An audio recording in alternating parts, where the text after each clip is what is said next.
Research सेंटरों में निकाला गया कि एक बेलपत्री के पत्ते को मात्र खा लेने पर थायराइड, शुगर, बीपी और कैंसर तक की बीमारी और लीवर किडनी तक में आराम बढ़ जाता है। ये वो बेलपत्र का, ये कोई सहज नहीं। जैसे शिव जी को आप 5 जगह पर जल चढ़ाते हो,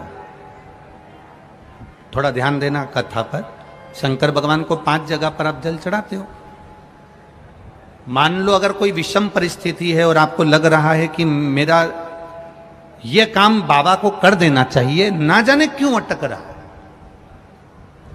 मेरे भोलेनाथ जी को मेरा ये काम कर देना चाहिए, ना जाने क्यों अटक रहा है, तो जो जो जगह पर आप जल समर्पित करते हो, जिस जिस जगह पर आप जल समर्पित करते हो, जैसे गणेश जी की जगह पर जल समर्पित करते हो, सबको मालूम है ना, स्थान तो सबको मालूम है ना गणेश जी का। जैसे ये शिवलिंग है, ये जलाधारी है, ये 2 चरण जहां से जल चढ़ाते हैं तो ये पानी घूमकर यहां से नीचे चले जाता। अब जरा समझिएगा, आप जब शंकर जी के मंदिर, आपको लगे कि हमारा ये कार्य हो जाना चाहिए, ये कार्य हो क्यों नहीं रहा, आखिर में इतने दिन से लगी हूं, ये काम क्यों नहीं हो रहा, सबके काम हो रहे, मेरा क्यों नहीं हो रहा, तो विश्वास रखकर 5 सोमवार, 6 सोमवार, 7 सोमवार इसको कर कर देखिएगा। गणेश जी का स्थान जहां से पानी बहता है उसके सीधे हाथ पर, वहां पर एक बेलपत्र समर्पित कर कर थोड़ा सा जल वहां समर्पित करिए। षडानंद कार्तिकेय का स्थान, एक बेलपत्र समर्पित कर कर थोड़ा सा जल वहां समर्पित करिए। अशोक सुंदरी का स्थान, थोड़ा सा जल समर्पित करने से पहले एक बेलपत्र, फिर जल। 3 स्थान। चौथा, मां पार्वती जी का हस्त कमल, एक बेलपत्र समर्पित कर कर जल चारों तरफ चढ़ाने के बाद में। 5वां, शिवलिंग के ऊपर बेलपत्र समर्पित कर कर पूर्ण जल शंकर को समर्पित कर देना।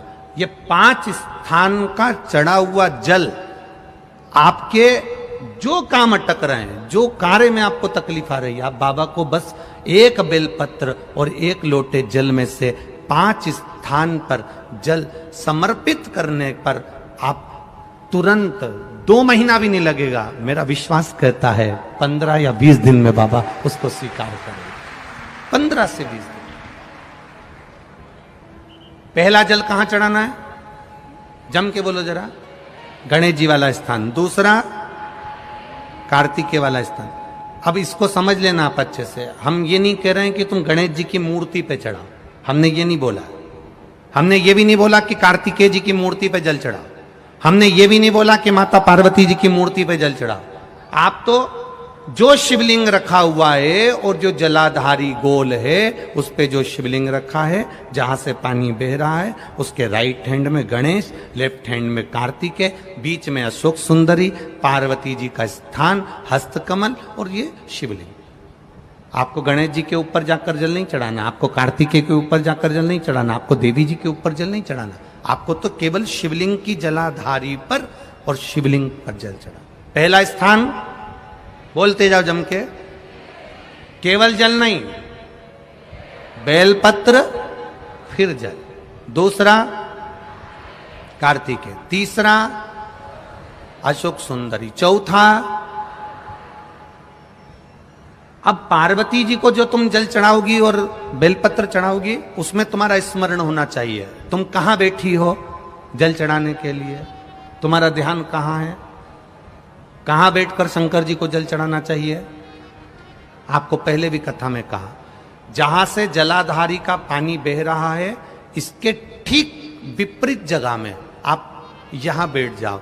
उत्तर दिशा में पानी जाता है तो आप दक्षिण दिशा में बैठकर उत्तर की ओर मुख कर कर बाबा के, मां पार्वती जी के हस्त कमल पर बेलपत्र रखोगी, जल चढ़ाओगी और वहीं से बाबा को तुरंत आनंद के साथ में बेलपत्र चढ़ाकर जल चढ़ाओगी। भले खड़े होकर या वहां जाकर तुम यहां पर जल चढ़ा दो, परंतु उसके बाद में जब आप जल चढ़ाओगी, जब बाबा पार्वती जी को जब बेलपत्र और जल चढ़ाओगी, तो आपका मुख कहां होना चाहिए? जहां से पार्वती, जहां से ये जल बहकर जा रहा हो, यहां बैठोगे तो जल जहां बहकर जा रहा है उधर की साइड तुम्हारा मुख हो जाएगा, उत्तर की साइड तुम्हारा मुख हो जाएगा और बाबा को आप जल समर्पित करो। तो पहला जल बेलपत्र गणेश जी, दूसरा कार्तिकेय जी, तीसरा अशोक सुंदरी, चौथा माता पार्वती जी का हस्त कमल और 5वें नंबर का जल भगवान शिव के ऊपर, अर्थात भगवान देवाधिदेव महादेव से प्रार्थना करते हुए कि तेरा ही दिया मैंने खाया पिया है, तेरा शुक्रिया है, तेरा शुक्रिया। बाबा से प्रार्थना करते हुए, बाबा से अपने दिल की बात कहते हुए, बाबा से अपने मन की बात कहते हुए, अपने हृदय की बात भगवान देवाधिदेव महादेव से कहते हुए, ये 5 स्थान पर चढ़ाया गया जल आपके मनवांचित फल की प्राप्ति करा देता है, आपको सुख का अनुभव करा देता है। 5 जगह पर चढ़ाया गया, कम से कम 5 या 7 सोमवार अवश्य चढ़ाओ। और मेरा बेटा बेटियों से भी निवेदन है, ये जल का पहले भी वर्णन किया तो किसी ने एक पत्र में लिखा है, देखिए,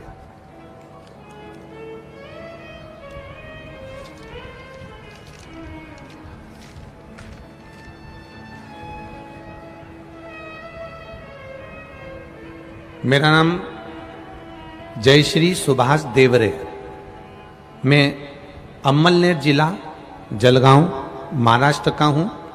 मेरा मोबाइल नंबर ये है, कहीं बैठे हैं आप ही हैं, दोनों हाथ हिला दो ऐसा एक बार, हाँ दोनों हाथ हिला दो ऐसा।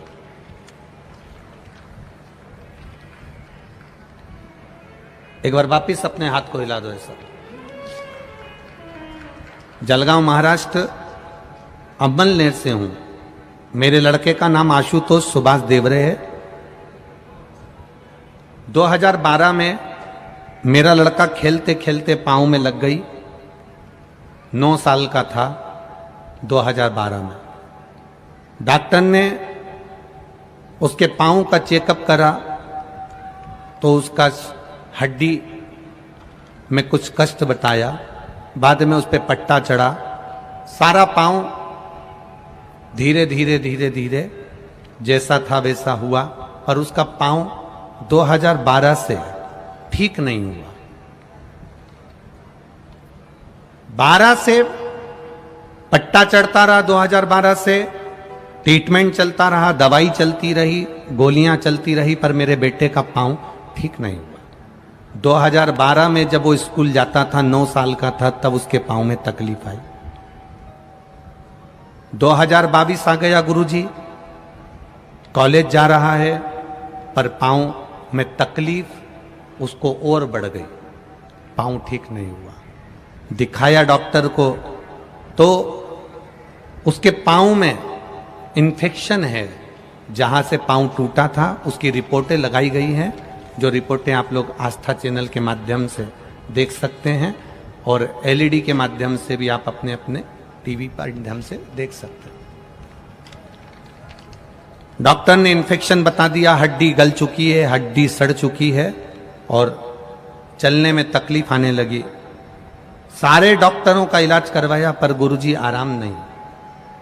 फिर किसी ने कहा आप शिवजी पर जल चढ़ाओ। 5 स्थान पर जल की महत्वता गुरुजी ने पहले भी कही, आज फिर वही कथा सामने आ गई। चढ़ाइए जल। 1 लोटा जल चढ़ाना प्रारंभ करा, शिवजी पर चढ़ी हुई बेलपत्र बेटे को खिलाना प्रारंभ करी। जो डॉक्टर ऑपरेशन का कह रहे थे, जो बेटा 2012 से सही से चल नहीं पा रहा था, मात्र 8 से 10 दिन के अंदर मेरा बेटा चलने लगा और उसका पांव ठीक हुआ। ये शिव था। बैठिए बहन। हर हर महादेव। अब ठीक है बाबू, दोनों हाथ हिला दो एक बार, हर हर महादेव। शिव तत्व की ओर जाना। 5 जगह पर चढ़ाया गया जल, 5 स्थान पर समर्पित किया गया जल साधारण नहीं होता।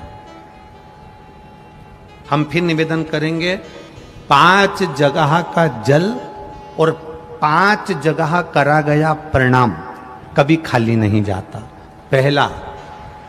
पहला स्थान, अपने पिता के चरणों को जो प्रणाम करता है उसको कभी गरीबी नहीं आती। दूसरा, जो अपनी माता को प्रणाम करता है वो कभी बदनसीब नहीं होता। तीसरा, जो अपने भाई को प्रणाम करता है उसकी जिंदगी में कभी गम नहीं आता। चौथा, जो अपनी बहन को प्रणाम करता है उसका चरित्र कभी गंदा नहीं होता। और 5वां, जो अपने गुरु के चरणों को प्रणाम करता है उसकी जिंदगी में कभी कष्ट आता ही नहीं है। ये शिव तत्व। 5 स्थान पर चढ़ाया गया जल, गणेश, कार्तिकेय, अशोक सुंदरी, मां पार्वती और शिवलिंग। 5 जगह पर चढ़ाया गया जल आपके मनवांछित फल की प्राप्ति करा देता है और 5 जगह पर करा गया प्रणाम आपके जीवन को आनंदित कर देता है। पहला पिता, दूसरी माता, तीसरा बड़ा भाई, चौथे नंबर पर अपनी बहन और 5वें नंबर पर गुरु के चरण। करो प्रणाम। आज सबसे बड़ा दुख का कारण है लोग संस्कारों से विहीन हैं। संस्कारों से विहीन। टीवी पर रोज डिबेट हो रहा है। वो 16 साल की लड़की, 16 साल की बेटी, क्या नाम था, साक्षी, 16 साल की बेटी का 40 बार चक्कू मारकर और सिर पर पत्थर मारकर जो कृत्य किया गया, उसके लिए रोज टीवी पर बहुत विद्वान बैठकर डिबेट कर रहे हैं। कोई कुछ बोलता है, कोई कुछ बोलता है, कोई कुछ बोलता है, कोई उसका पुराना चरित्र निकालेगा, कोई कुछ निकालेगा, कोई कुछ निकालेगा और टीवी पर सब शो कर दिया जाएगा। मेरा तो इतना सा निवेदन है, अपनी बेटियों से हम किसी को दोष नहीं देंगे, दोष हम अपने आप को देंगे कि तुम एक भारत की भूमि पर जन्म लेने वाली बेटी, सनातन धर्म में पैदा होने वाली बेटी, हिंदू धर्म में पैदा होने वाली बेटी, सोमवार का व्रत करने वाली बेटी, गणेश जी की स्थापना करने वाली बेटी, दुर्गा की पूजन करने वाली बेटी, संत साधुओं का सम्मान करने वाली बेटी, इनके चक्कर में पड़ कैसे जाती है।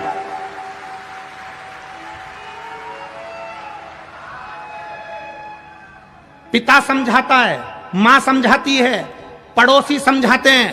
उस लड़की का जहां कत्ल हो रहा था वहां से पूरा मोहल्ला निकल कर जा रहा था। बोलो, टीवी पर देखा होगा, मोहल्ले के लोग जा रहे हैं, गली के लोग जा रहे हैं, नगर के लोग जा रहे हैं, एक भी नहीं बचा पाया। कारण क्या था?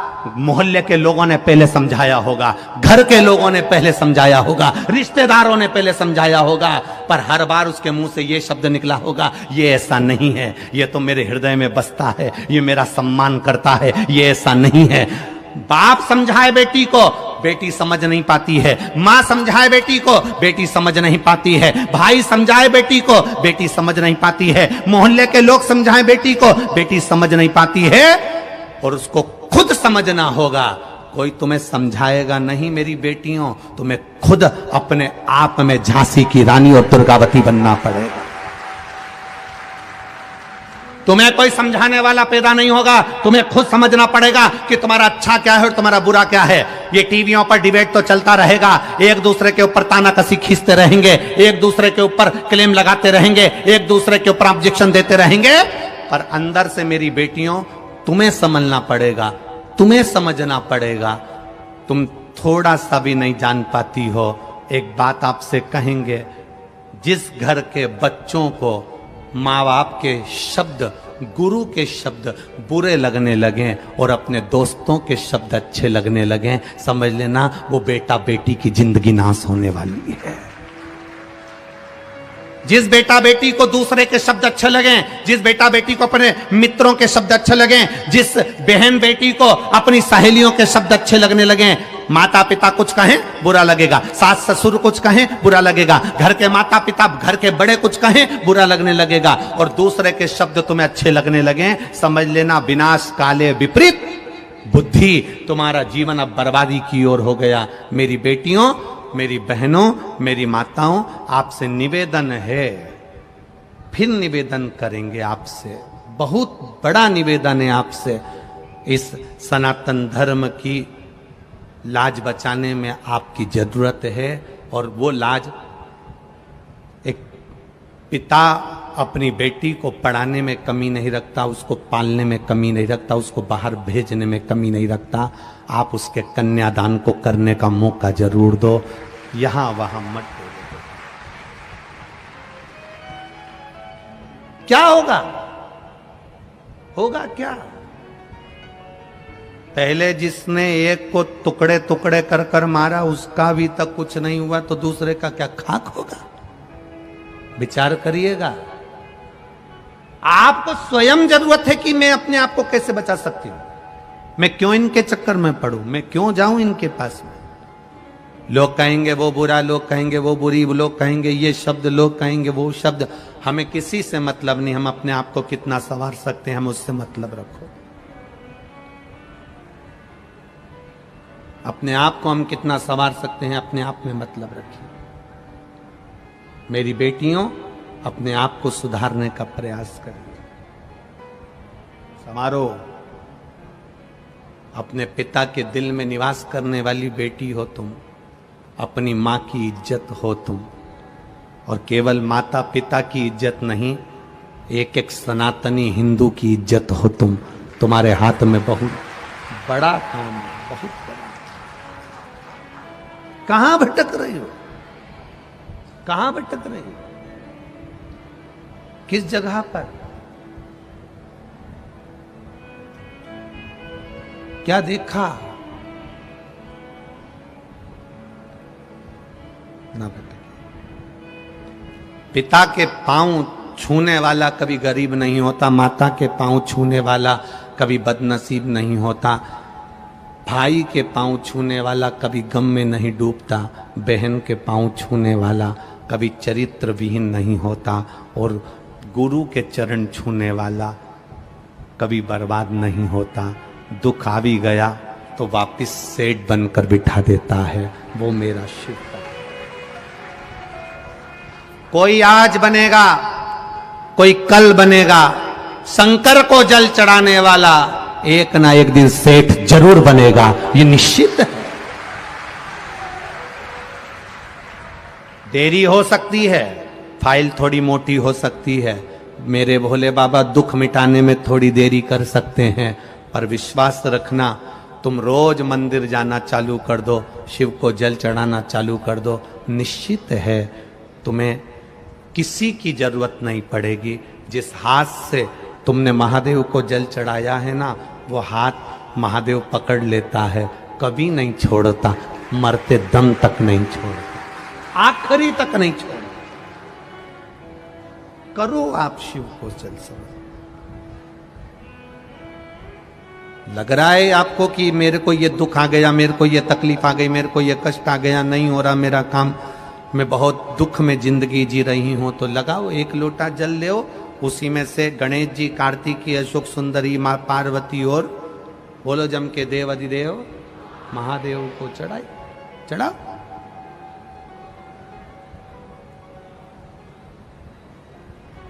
समर्पित करो।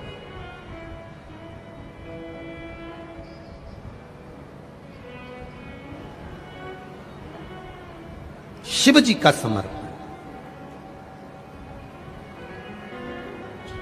संत एकनाथ जी का परीक्षा भगवान भोलेनाथ जी ले लिए, परीक्षा लिए, गधे के रूप में आकर परीक्षा ले। आता है समय,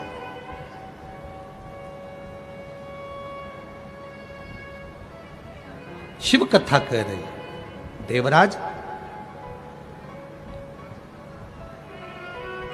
प्राण छोड़ रहा है, शिवजी उसको नंदी पर बिठा कर ले जा रहे हैं।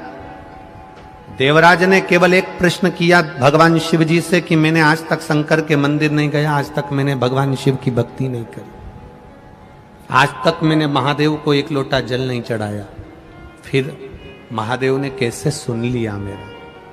एक पत्र आया है, उस पत्र में भी किसी ने यही लिखा है,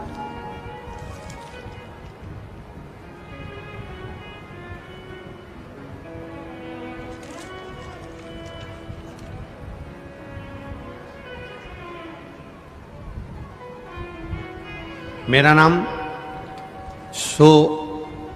आशा साहेब राव पाटिल, बेटे का नाम अंकित पाटिल, रहीवासी जालना महाराष्ट्र मराठवाड़ा। कहीं बैठी हो तो हाथ हिलाइए, कहीं बैठे हो तो हाथ हिलाइएगा।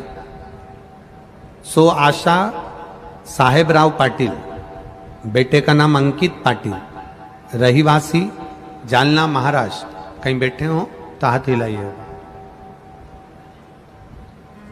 जहां कहीं बैठे हो हाथ हिला सकते हो। गुरुजी, भगवान शिव की भक्ति का मैं क्या वर्णन करूं। छत्रपति संभाजी नगर के पंडाल में कथा सुनने के लिए आई हूं। बाबा को प्रणाम करती हूं। श्री शिवाय शिव जी के चरणों का स्मरण करती हूं। हर हर महादेव। मैंने टीवी के माध्यम से सुना था कि एक लोटा जल सारी समस्या का हल होता है। मेरा बेटा 1 साल से कागजी कंपनी में काम करता था। ऐसा लगता था कि बेटे को गवर्नमेंट की कंपनी में जॉब मिलना चाहिए। बेटा ना तो शंकर जी को मानता था, ना कभी किसी संत के पास जाता था, ना कभी शिव जी की कथा में जाता था, ना कभी शंकर को मानता था। 13 फरवरी को बेटे ने इंटरव्यू दिया। बस मैंने इतना सा कहा कि तू शिवजी पर एक बार भरोसा कर और एक लोटा जल चढ़ाकर इंटरव्यू देने के लिए जा। मेरा बेटा कहता है, मां ये टीवी पर जितने महाराज आते हैं ना, इन्हें सबने अपना अपना धंधा बना के रखा है, क्यों तू चक्कर में पड़ती है इनके। मैंने अपने बेटे से कहा, दुनिया के लोग भले धंधा बनाए होंगे, सीहोर वाला महाराज कहता है कि बस एक लोटा जल चढ़ा दो, वो कभी नहीं कहता कि तुम सीहोर आना, वो कहता है एक लोटा जल चढ़ा दो। आज तू मेरा कहना मान ले और एक लोटा जल शिव जी को चढ़ाना चालू कर दे। मां मेरी प्राइवेट कंपनी में नौकरी है, काय को सरकारी के चक्कर में डाल रही। तेरी सरकारी नौकरी लगेगी। वो सीहोर वाला महाराज कहता है जल चढ़ाने वाला कभी खाली नहीं होता, तू चढ़ा जल और नौकरी के लिए अप्लाई कर। मेरे बेटे ने मेरे कहने पर एक लोटा जल शिव जी को चढ़ाना प्रारंभ करा। रोज जल चढ़ा के आता और रोज हंसता कि क्या होगा जल चढ़ाने से। बेटे ने सरकारी नौकरी के लिए इंटरव्यू देना प्रारंभ करा। मैंने उसके लिए पशुपतिनाथ का व्रत करना प्रारंभ करा। केवल 3 सोमवार हुए, फिर बाद में प्रदोष आ गया। मैंने बेटे से कहा, एक बेलपत्री सीहोर वाला महाराज कहता है कि प्रदोष काल में शंकर का दर्शन कर ले या शिखर का दर्शन कर ले। अरे मां क्यों चक्कर में पड़ी है। बेटे को मैं मंदिर तक लेकर गई, मंदिर के अंदर नहीं गया, शिखर का दर्शन बेटे ने करा और मैंने बाबा से प्रार्थना करी, तू सच्चा है तो इसकी गवर्नमेंट जॉब लगा दे। और बाबा की कृपा से मेरे बेटे की सरकारी नौकरी का सिलेक्शन हो गया। मैं बाबा को प्रणाम करने के लिए, ये शिव तत्व है, योग घड़ी है।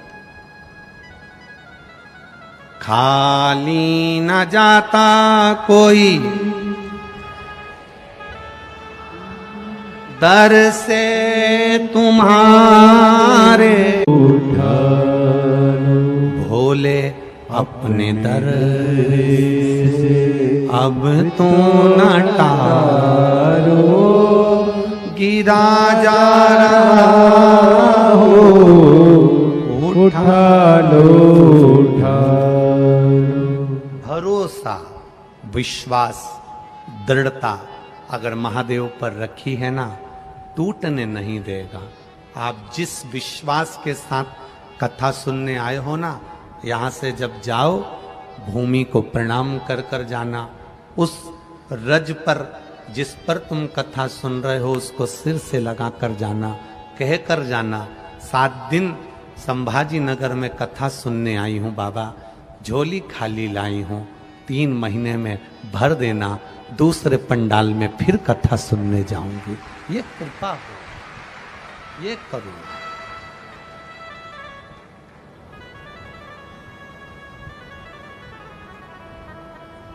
एक माँ ने अपने पत्र में लिखा है, पत्र तो बहुत सारे हैं, उसने पत्र में लिखा मेरी है 9वीं कथा है गुरुजी, पंडाल में सुन रही हूं, बाबा से जो मांगा था 7 और 8 तक तो मौका ही नहीं मिला कि दिया नहीं दिया, पर 9वीं कथा में बाबा ने मेरे को सब कुछ दे दिया, इसलिए सुनकर अब घर जा रहे हो। ये शिव तत्व है।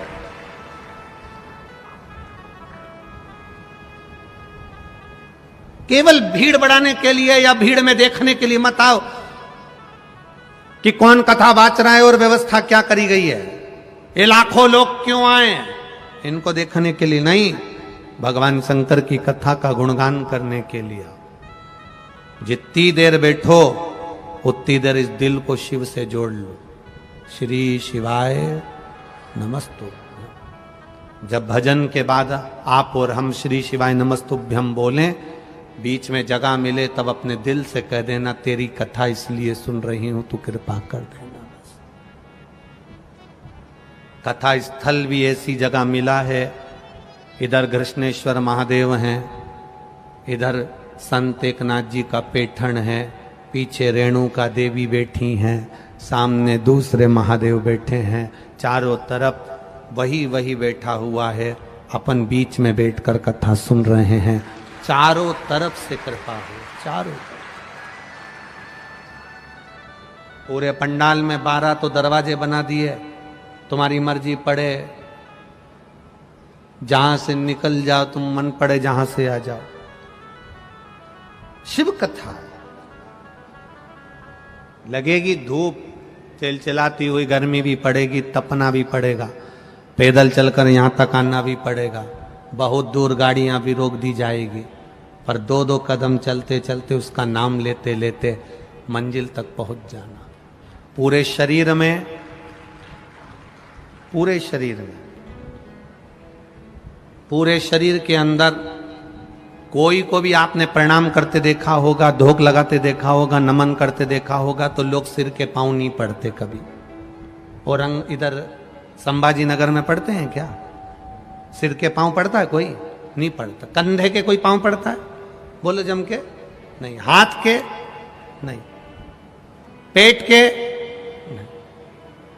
अगर पांव पड़े जाते हैं तो चरण के ही पड़े जाते हैं, चरणों को ही नमन करा जाता है। क्यों?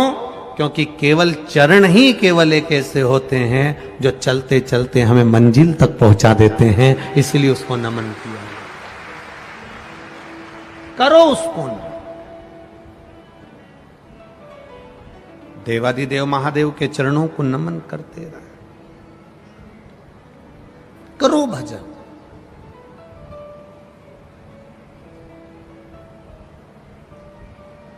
पहले डाकघर होते थे, खूब होते थे। आज अदालत होती है, कचहरी होती है। एक एक कचहरी में, एक एक अदालत में 10-10 जज बैठते हैं, ढेरों वकील बैठते हैं। पहले डाकघर होते थे, गांव में भी डाकघर होता था तो एक व्यक्ति 2 व्यक्ति चिट्ठियों को इकट्ठा करता, पत्र को इकट्ठा करता और घर घर भेज देता था। डाकघर प्रेम का प्रतीक होते थे, क्योंकि लोग पत्र लिखते थे, पत्र जाता था, आंख में आंसू आता था, याद किया जाता था। डाकघर प्रेम की निशानी होते थे, और ये कचहरी, ये अदालत नफरत की निशानी होते हैं। जितने भी केस मिलेंगे सब नफरत के मिलेंगे, सब एक दूसरे को खींचने के मिलेंगे, वहां प्रेम का क्रेज नहीं। देवराज के जब प्राण छूटे तो देवराज ने प्रश्न किया भगवान शिव से, आप मुझे लेने के लिए आए हो? मैंने काम कौन सा ऐसा कर दिया जो तुम मुझे लेने के लिए आए हो? ऐसा कौन सा काम किया? क्या करा मैंने जो आप मुझे लेने के लिए आए?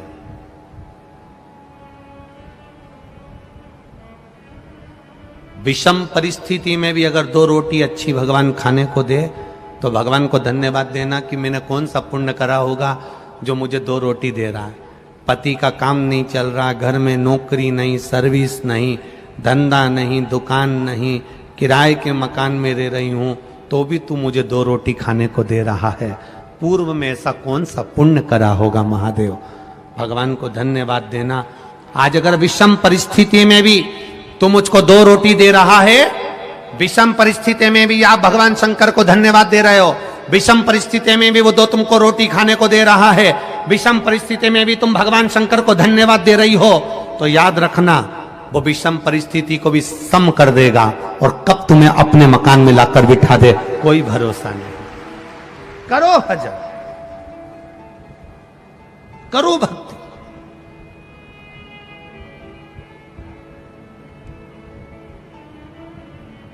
विषम को सम कर सकता है।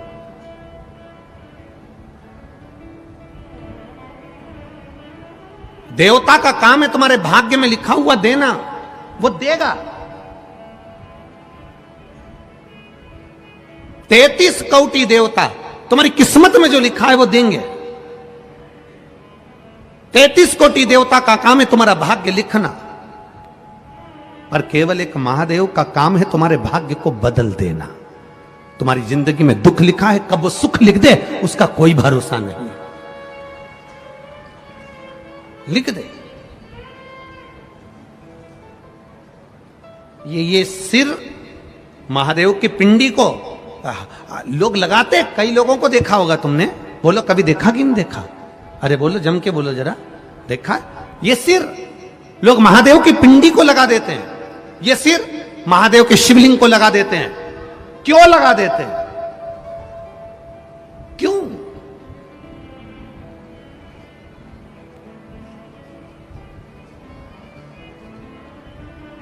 किस लिए?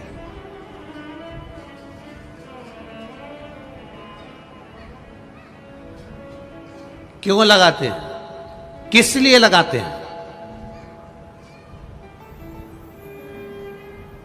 ये ललाट पर जो दुख लिखा है, ललाट पर जो भाग्य में तकलीफें लिखी हैं, किस्मत में जो लिखा है, बेकार कुछ लिख दिया।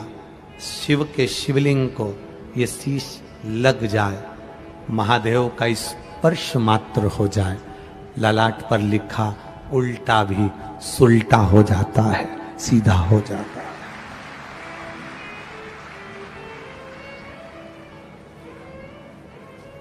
मंदिर से मिले हुए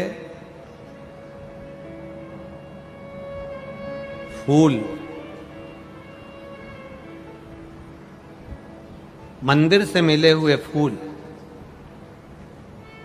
को कहां लगाना चाहिए, कहां रखना चाहिए? मंदिर से कोई पंडित जी आपको फूल दे देता है, उस फूल को सबसे पहले कहां लगाना चाहिए, कहां रखना चाहिए? 24 दिसंबर आज की शिव महापुराण कथा सुनिए। मंदिर गए, श्री शिवाय नमस्ते। पंडित जी खुश हो गए, ब्राह्मण देवता प्रसन्न हो गए, उन्होंने मंदिर में से तुम्हें फूल उठाकर दे दिया। इस फूल को कहां लगाना चाहिए, कहां रखना चाहिए?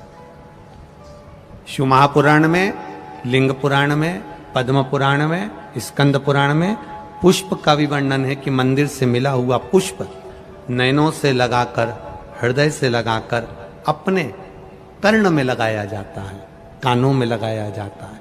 कानों में क्यों? क्योंकि भगवान के प्रवेश का सबसे बड़ा दरवाजा यह कर्ण है, जो भगवान के प्रवेश को कराता है। आपने कथा सुनी, उसमें आपको मिला कि 1 लोटा जल चढ़ाने से यह प्राप्ति होती है। शिव अंदर गया तब तो आपने मंदिर जाना प्रारंभ किया। अगर शिव अंदर नहीं जाता तो कोई मंदिर जाना प्रारंभ नहीं करता। लगाया हृदय से, कर्ण पर रखा, कर्ण पर रखने के बाद उसको फिर पुष्प को विसर्जन करने से पहले अगर कोई पंडित, कोई विद्वज्जन, कोई ब्राह्मण जन आपको फूल दे देते हैं हृदय से, नेत्रों से, लगाने के बाद, मस्तक से लगाने के बाद उसे थोड़ी देर कर्ण पर जरूर रखना चाहिए। कर्ण पर रखने के बाद फिर भले उसको उतार कर तुम विसर्जन कर दो, पर कान के छुए बिना उसका विसर्जन भी नहीं होता है। कर्ण का स्पर्श हो, तू प्रवेश का द्वार, ये कर्ण है जिसमें से मेरा महादेव अंदर प्रवेश करा।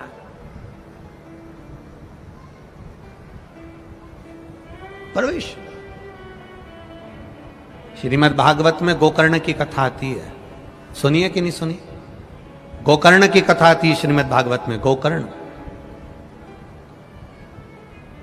और जाने दो, शिव महापुराण में भगवान शंकर के बहुला गाय के पेट में प्रवेश करने की कथा आती है कान के द्वारा।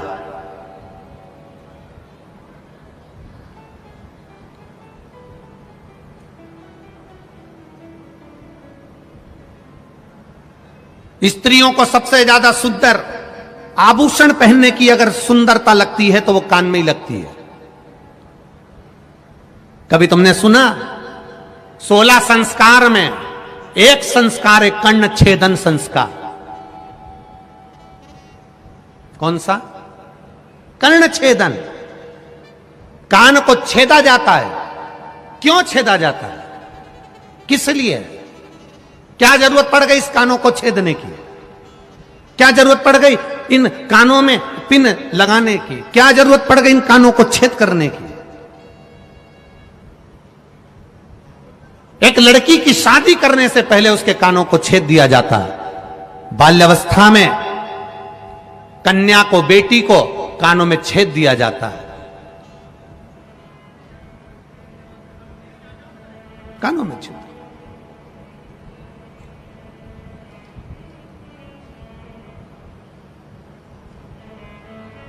एक कानों में छिद्र, दूसरा जम के बोलो जरा, नाक पर छिद्र। दोनों बड़ी मर्यादा के हैं। कर्ण छिद्र, बेटी को विवाह करने से पहले जब बेटी कुंवारी रहती है, कन्या रहती है, छोटी रहती है, उसके कानों को छेद दिया जाता है। पुरुष उसके भी कानों को छेदा जाता है। कर्ण छेदन का महत्व क्या कहता है? अच्छा मिले उसको अंदर उतार लो। कोई अगर तुम्हारी बुराई कर दे, अपशब्द कह दे, तो कानों में जो छेद हैं, ये 2 छेदों का महत्व बड़ा प्रबल है। एक छेद अच्छाई को लेने के लिए है, दूसरा छेद जिसमें कुंडल डाले हैं। ये छेद जब कोई बुरा बोले तो उस छेद में से बाहर निकालने के लिए है, ये अंदर प्रवेश के लिए नहीं। कानों के 2 छेद, एक जो तुमने कान छेदन करा है, कुंडल पहने हो, उससे अपनी बुराई को, अपने को कोई अपशब्द कह दे, ताना दे दे, गाली दे दे, आड़ा टेढ़ा कह दे, अपशब्द कह दे, तुम्हारी निंदा कर दे, बुराई कर दे, अपशब्द कहे। हमने पहले भी कथा में वीरगंज की कथा नेपाल से कहा था, भगवान से प्रार्थना करते समय एक प्रार्थना ये भी करना कि मुझे अपनी बुराई सुनने की सहनशीलता देना। इतना जरूर करना भोलेनाथ कि लोग मेरी बुराई करे तो मैं सुन सकूं, किसी को अपशब्द ना बोलूं, वो आड़ा टेढ़ा बोले मैं सुन लूं, वो मुझे गाली दें मैं सुन लूं, क्योंकि दुनिया के लोगों को सुनने की आदत खत्म हो गई। एक बहू आती है तो वो कह देती है हम किसी की नहीं सुनेंगे। सास है तो वो भी कह देती है तू कल की आई मैं तेरी सुनूंगी। बाप बेटे से कह देता है मैं तेरा बाप हूं, मैं किसी की नहीं सुनूंगा। बेटा कह देता है मैं भी किसी की नहीं सुनूंगा। पड़ोसी कह देते हैं लड़ाई में हम किसी की नहीं सुनेंगे। रिश्तेदार कह देते हैं हमसे मुंह मत मिलाना, हम किसी की नहीं सुनेंगे। तो सुनेगा कौन? सियोर वाला महाराज। तुम नहीं सुनोगे, सुनेगा कौन? सास के मैं नहीं सुनो, बहू के मैं नहीं सुनो, बच्चे के मैं नहीं सुनो, बाप के मैं नहीं सुनो, परिवार वाले के मैं नहीं सुनो, तो सुनेगा कौन? और यहां शिव महापुराण की कथा कर रही है सुनने की आदत डालो। अब क्या करोगे? अब करोगे क्या? तुम ये विचार करो, होगा क्या? ये तो उसी में का हाल हो गया जैसे एक पति पत्नी का आपस में झगड़ा हो गया। और झगड़ा भी इस बात पे हुआ कि घर में इतने मेहमान आते रहते हैं, तू मेरा बजट बिगाड़ देती है, पूरा खर्चा लगा देती है, पूरा पैसा बर्बाद करने में लगी है। पत्नी चिल्ला के दौड़ी सिर पे पल्लू लेकर, मेरे मेहमान थोड़ी ना आ रहे, सब तुम्हारे आते हैं, इतना तक खा के जाते हैं, कभी तुम्हारे पिताजी के, कभी तुम्हारी माँ के, कभी तुम्हारे भाई के, इतने मेहमान आ रहे, जब देखो जब मुझसे झगड़ा करते रहते हो। पति बोला मेरा बजट बिगड़ रहा है, 20-25 हजार रुपए तो इन मेहमानों के चक्कर में खत्म हो जाते हैं। अब दोनों लड़ रहे थे, इतनी देर में एक मेहमान सूटकेस लेकर फिर आ गया। जो मेहमान दरवाजे पर आया, पति ने पत्नी से कहा सामने से मेहमान आ रहा है, अपन दोनों झगड़ा जम के करेंगे, मैं तुझे मारूंगा, तू रोना। मेहमान भग जाएगा। अब इसने पत्नी को मारना चालू करा और पत्नी ने रोना चालू करा। मेहमान ने देखा ये अभी से तो झगड़ रहे हैं और मैं अंदर जाऊंगा तो क्या मतलब। मेहमान वापिस चला गया। मेहमान दरवाजे से वापिस गया। बाहर जाकर मेहमान ने सोचा हो सकता है थोड़ी देर बाद झगड़ा बंद हो जाए। फिल्म का एक एपिसोड तो देखा है, दूसरा भी देख ही लूं। तो वो पीछे के दरवाजे से अंदर आ गया। पति पत्नी से बोला मैंने तुझे मारा ही नहीं। पत्नी बोली मैं भी रोई नहीं। मेहमान पीछे से बोला मैं गया ही नहीं।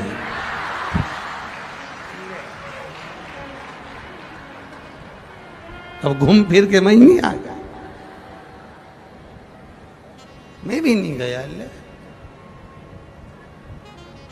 भगवान से कहो कि हम अपनी कोई बुराई करे, निंदा करे, अपशब्द कहे, ताने दे, हम सुन ले। सुन नहीं पा रहे ना, इसीलिए अदालत में ज्यादा केस जा रहा है। ये अदालत में इतने केस किस लिए हैं? ये अदालत में इतने जज क्यों बैठ रहे हैं?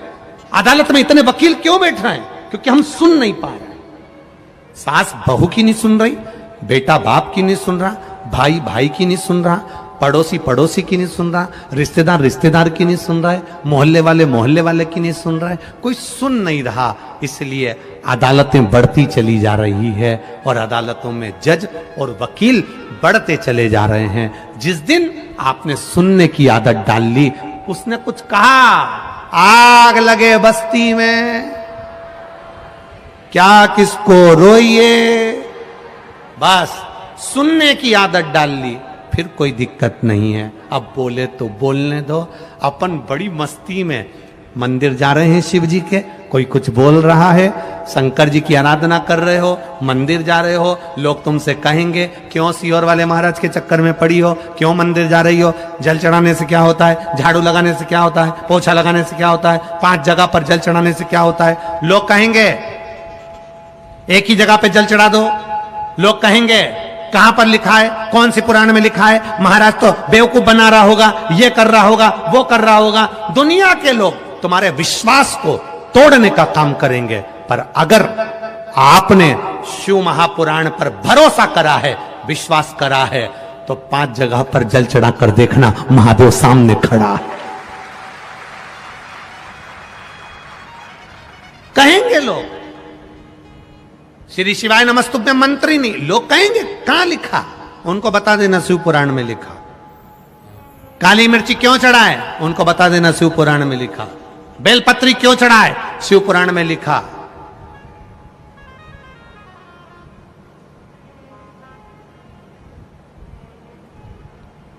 लोग थोड़ा सा पढ़ते हैं, खुद को विद्वान समझते हैं और शिव पुराण में, भागवत पुराण में, नर्मदा पुराण में, गर्ग संहिता में, इन पुराणों में से लोग उसके दोष निकालना प्रारंभ करते। ये तो है ही नहीं, हमने तो सुना ही नहीं, हमने तो पढ़ा ही नहीं। पढ़ो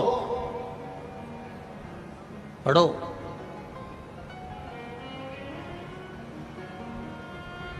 शिव मंदिर जाना तो विश्वास के साथ जाना, दिखावे से नहीं।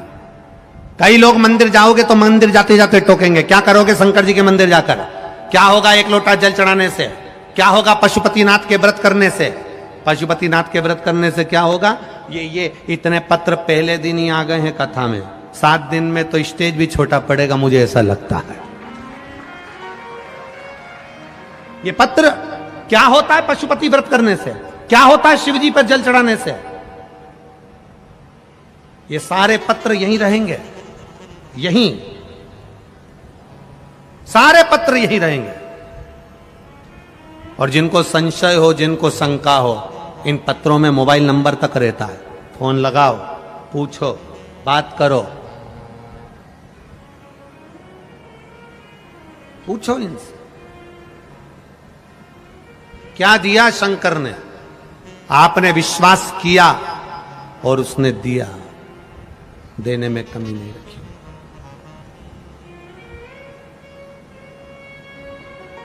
करो भरोसा।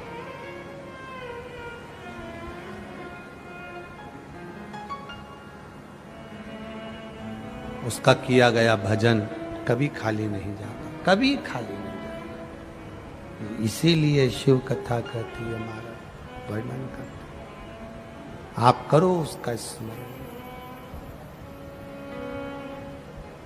सभी भक्तों को ओम नमः शिवाय बुधवार की शिव महापुराण कथा सुनिए।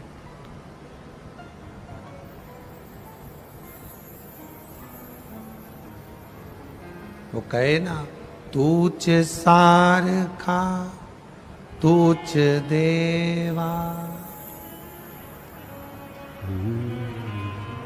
तुला कुणाचा नाही है, वेलो वेली संकटा तुनी तारसी मानवा, केशवा माधवा तुझा नामात रे भोरवा। तेरे चरणों की भक्ति, तेरा चरणों का स्मरण, तेरी करी गई भक्ति दृढ़ी हो, दृढ़ी। देवराज ने पूछा, मैंने कौन सा पुण्य करा था जो मुझे शंकर के धाम लेकर जा रहे हो? भगवान शिव के गण बोले, तेरी माता रोज शंकर जी के मंदिर में जाकर 1 लोटा जल चढ़ाती थी। घर का एक व्यक्ति भी अगर शिव के मंदिर में 1 लोटा जल चढ़ा रहा है तो वो 7 पीढ़ी नहीं 71 पीढ़ी को पार लगा रहा है। 1 लोटा जल शिव को समर्पित करने वाला 71 पीढ़ी को पार लगा।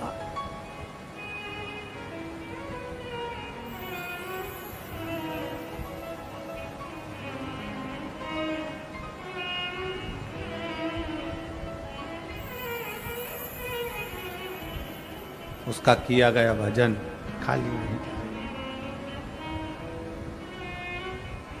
करो उसका स्मरण, करो उसकी बात।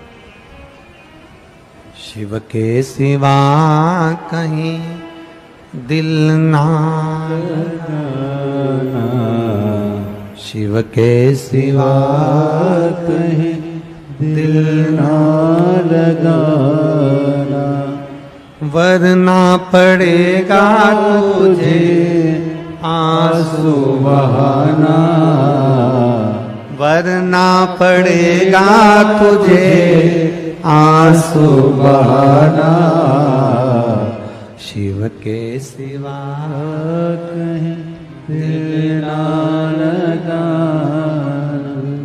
शिव के सिवा कहीं दिल ना लगाना। जन्म से लेकर मृत्यु तक वो साथ देने बैठा है। वो अंतिम बिंदु में जब तुम्हारा स्वास्थ्य खराब होता है तब डॉक्टर भी कह देता है अब मेरे हाथ में नहीं, अब उसके हाथ में। डॉक्टर को भी मालूम है कि एक डॉक्टर और बैठा है। साधारण डॉक्टर नहीं होगा, एक बैठा है, वो कोई साधारण नहीं होगा।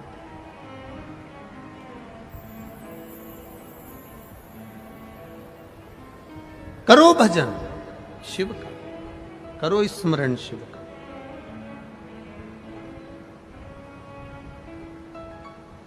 कई लोग कहते हैं गुरुजी हम इतना भगवान के पूजन करते हैं, अर्चना करते हैं, भगवान ने दया करना बंद कर दिया। भगवान दया नहीं करता गुरुजी। हम कहते हैं भगवान ने दया करना बंद नहीं करा है, तुमने भगवान पर विश्वास करना बंद कर दिया, इसलिए उसने दया करना बंद कर दिया। भगवान दया करना कभी मन नहीं करता। कई लोग कह देते हैं हम इतने दिन से मंदिर जा रहे हैं, हम इतने दिन से बेलपत्र चढ़ा रहे हैं, हम इतने दिन से जल चढ़ा रहे हैं, भगवान ने दया करना बंद कर दिया। ना ना ना ना, दया करना बंद नहीं करा। तुमने उसको याद करना बंद कर दिया, तुमने उस पर विश्वास करना बंद कर दिया, तुमने उस पर भरोसा करना बंद कर दिया। तुम रोज सुबह से उठते हो, कहीं जाते हो, कहीं चले जाते हो, तो भी तुम अपने परिवार वालों से कहते हो। केवल एक शिवपुराणी ऐसी होती है जिसमें तुम्हारे परिवार वाले की तुमको याद नहीं आती। केवल शिवपुराण एक ऐसी होती है जिसमें तुम्हें परिवार वालों की याद नहीं आती। यहां पर लोग बड़ा बड़ा मोबाइल लेकर नहीं आते। लाते हैं कि बड़ा बड़ा मोबाइल, यहां इसलिए बड़ा मोबाइल लेकर नहीं आते, कोई लेके चले गया तो। कितनी विरक्ति है। कथा में आते हैं तो सोने की रकम घर रख कर आते हैं, चांदी की रकम घर रख कर आते हैं, अच्छी वाली चप्पल भी पहन के नहीं आते। जरा ध्यान देना, कितनी विरक्ति। सब कीमती कीमती सामान घर में छोड़कर आए, जो ऐसा ही था हल्का पुल्का किसी काम का नहीं, वो सब पहन के, साड़ी भी ऐसी पहन के आए।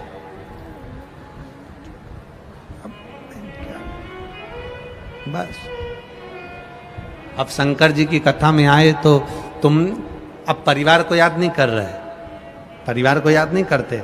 बद्रीनाथ जाओ